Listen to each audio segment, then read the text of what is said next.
Dear Church, as we approach this election season, let's take a moment to reflect on what it means for us as Christians and as Lutherans to engage in the voting process.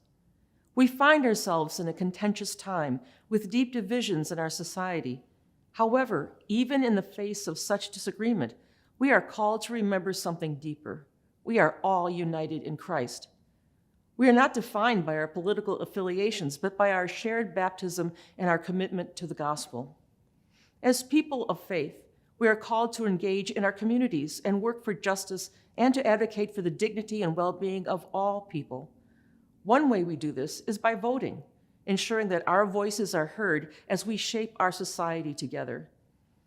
Election Day gives us the opportunity to live out that commitment by speaking up for those who cannot speak for themselves, by advocating for people who are poor, hungry, and vulnerable.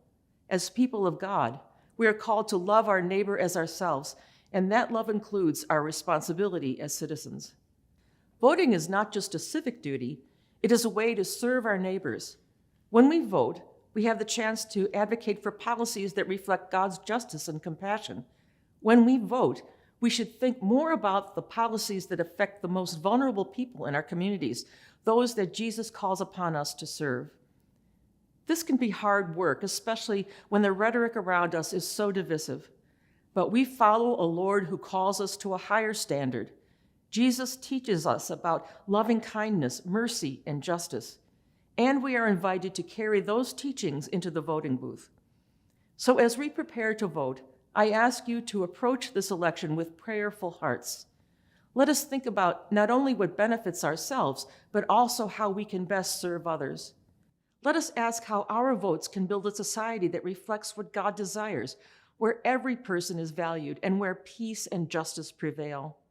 Remember, we are not alone in this work.